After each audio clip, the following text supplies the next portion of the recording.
The chapter starts when the newspaper announced the death of Vice Admiral T-Bone. Vice Admiral T-Bone is adored by civilians and Marines alike. The news of his death shocked the world.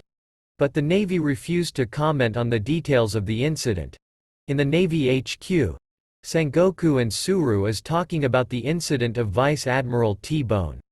Sengoku: have they caught the man who did it? Suru: nope, not yet. But we certain the culprit's family is bound to be pretty well off after this. Sengoku: what the world coming to, Atsuru-chan? The civilians were sworn to protect are stabbing us in the back. Suru: pirates is the only one interested in the money, you know. We Marines have bounty in our heads now. It's only natural for people to come after us. Especially in a place like Pepe Kingdom where over 1,000 has died of starvation every year.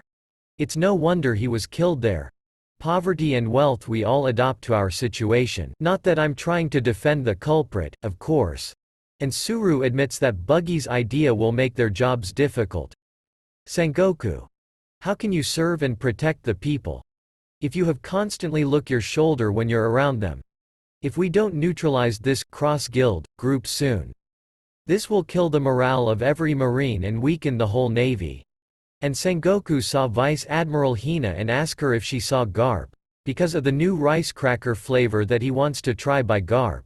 And Hina reply: he said he was off to save Kobe a few days ago. So he probably teamed up with swords. I'm pretty sure Kujaku's with him for sure. And Sengoku and Suru was shocked. In Empty Bluffs Island New World. Good job crossing the seas and making it here. Thank you. Be proud, the Emperor of the Underworld is smiling because of you. Everyone is proclaiming the birth of the star. The champion of evil. The man who killed Vice Admiral. I heard my family received the payment. Thank you so much. Buggy. Don't mention it. You took down one of the Navy HQ's finest, Vice Admiral. Your evil charisma incarnate. Stop being humble. Your crazy stunt really shocked the Marines. They'll have your head if they catch you. The man who killed the Vice Admiral T-Bone said. Even if I can't saw my family ever again, it's better than watching them die in starvation. Buggy assured to the man that they will protect him as a pirate. And the other cross-guild member talks to the man how lucky he was. Under the protection of one of the 4 emperors. And all of the cross-guild praise their boss. Never forget this moment, you are standing face to face with a living legend. Yeah, it's Buggy-sama in the flesh. And one member suddenly interrupts their celebration. We've finished it, sir. A ship worthy of cross-guild. Buggy was shocked after he saw the new cross-guild ship. And one of his crew said, making you the figurehead is the obvious choice. I think it turned out great. Said by another crew.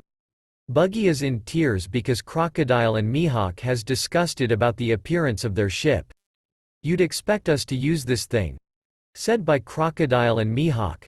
And Buggy reply with tears all over his face. Let's take this to the meeting room. And other cross-guild pirates is celebrating for their new ship. Buggy, Crocodile and Mihawk goes to the meeting room. Inside the meeting room, Crocodile and Mihawk is talking about their plan. And Buggy's head is hanging in the wall while crying and begging to them. Crocodile. Public awareness of cross-guild is growing as planned. The Navy understand the threat we posed. Mihawk. We need to have unparalleled influence to form our utopia. And become a strong military state. But before all that, we need to establish our overwhelming power. Right. Buggy thought on himself. This is wrong, this isn't how I wanted my life to go. And Buggy suddenly interrupts their conversation. Buggy. I may be out of the line here and I know you may do away with me for saying this, but how can you call yourself pirates in schemes like that? Mihawk. What did this bug just says? And Buggy shouted at them. Buggy. You must have heard, right? You know Red Hair is making his move too. We used to be in the Pirate King's crew together. But circumstances prevented us from going to Laugh Tale with the others. When I sailed with Shanks, he shone so brightly with potential. I knew I could not measured up, so I let go of my real dream. Buggy remembers the day when Gold Roger executed 24 years ago. Buggy. You said it yourself, don't you, Shanks? You said your crew would reach Laughtail one day. Shanks. Yeah. But I changed my mind for now at least. I'm not ready to go for it yet. But I'm still gonna be a pirate. You're not the next generation's king, I misjudge you. Buggy thought on Shanks. Shanks. Come with me, Buggy. Buggy reply. I'm not going to work under you, idiot. You coward.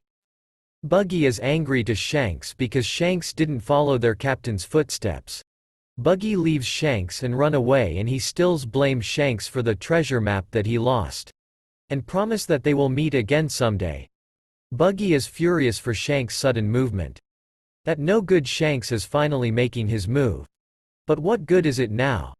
I don't know why, but somehow, through luck or chance or whatever, we're on equal footing again. And if that's the way it is, I may as well go ahead and say it.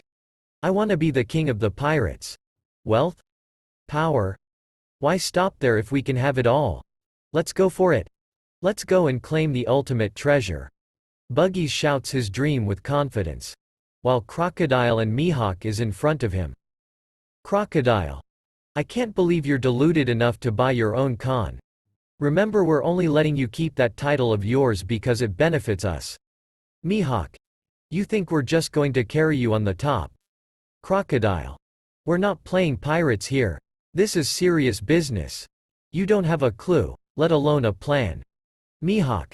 Do you really expect us to just go pick a fights? With red hair, Blackbeard, and straw hats. Buggy. It's a scramble for the treasure. We only need to beat them to it. Let me show you.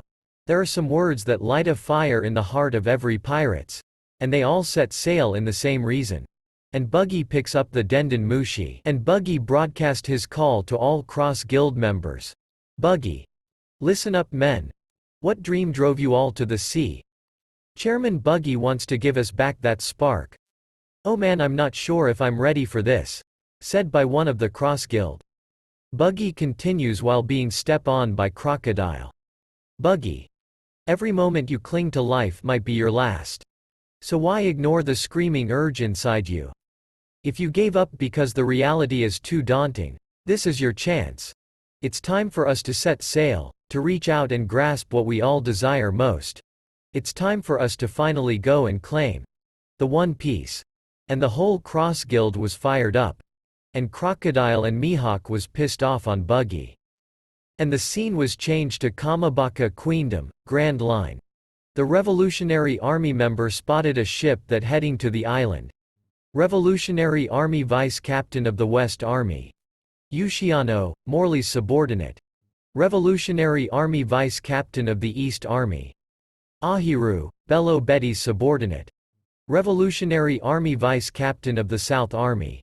Gyambul, Lindbergh's subordinate.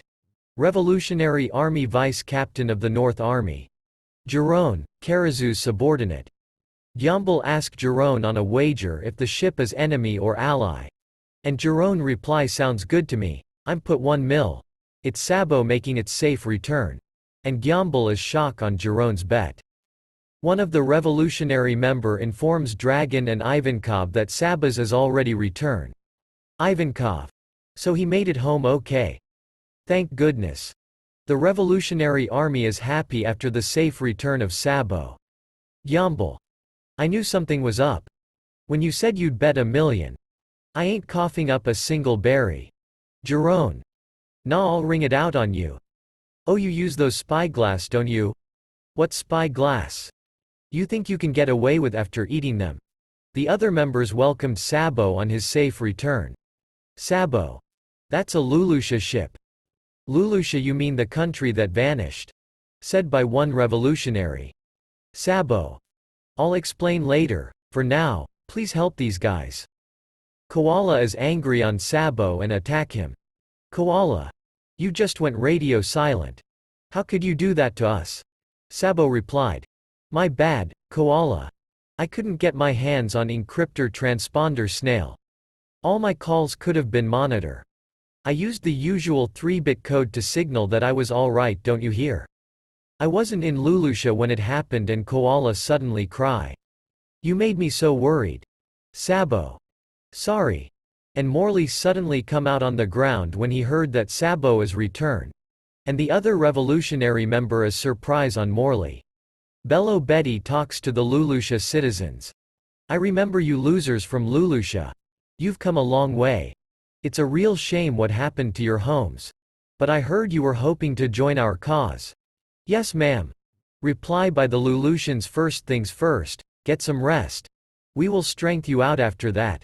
Said by Betty. Sabo Ivankov and Dragon is in meeting. About what happened on Reverie. Sabo. I heard about Kuma-san Dragon. Really sorry about that, we let everyone's work go to waste. Don't worry. I know you two are taking it the hardest. He might have programmed to return to Mary Joie's as a contingency. Ivankov.